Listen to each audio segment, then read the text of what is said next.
আপনার মনে পড়ে আপনি শেষ কবে নিজেকে ধন্যবাদ দিয়েছিলেন? মনে পড়ছে না তো? কারণ নিজেকে তো আমরা ধন্যবাদ দেই না। যে মানুষটা নিরলসভাবে আপনাকে ভালোবেসে যাচ্ছে, দিন রাত অক্লান্তভাবে আপনার জন্য চেষ্টা করে যাচ্ছে, সেই মানুষটাকে আমরা সব জায়গায় পেছনে ফেলে রাখি। সবার পেছনের সারিতে সে চুপচাপ বসে থাকে। কখনো তাকে ধন্যবাদ দেওয়ার কথা ভাবিও না। সবার জন্য করি, নিজের জন্য কতটুকুনি করি। আজকে চলুন সেই মানুষটাকে ভালোবাসি, সেই মানুষটাকে ধন্যবাদ দিই। যান, গিয়ে আয়নার সামনে দাঁড়ান। আয়নার সামনে দাঁড়িয়ে নিজের দিকে তাকিয়ে বলুন, নিজের শরীর, মন, নিজের আত্মাকে বলুন, তোমাকে আমি ভীষণ ভালোবাসি। নিজের নাম নিয়ে বলুন, তোমার জন্য আমি এই পৃথিবীতে এখনো পর্যন্ত সুন্দরভাবে বেঁচে থাকতে পারছি।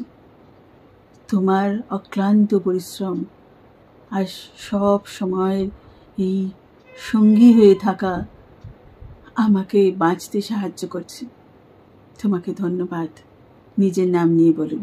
যেমন ধরুন আমি নিজেকে বলছি ধন্যবাদ রিনা, সেরকম আপনিও নিজের নাম নিয়ে বলুন। তারপরে বলুন, আমি খুব ভালোবাসি তোমাকে রিনা। মানে আমার নাম নেবেন না, নিজের নাম নেবেন। বলে দেখুন কেমন লাগে। আর প্রতিদিন সকালবেলা এভাবেই বলবেন, বলে দেখুন, দেখবেন কতটা ভালো লাগছে।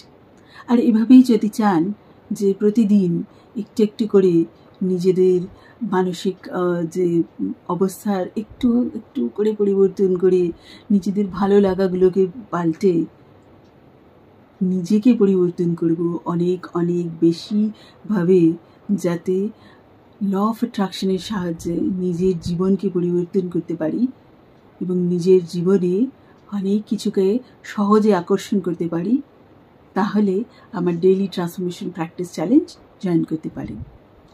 নিজেকে ভালোবাসতে ভুলবেন না।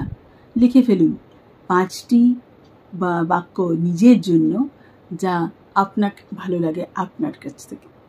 ঠিক আছে?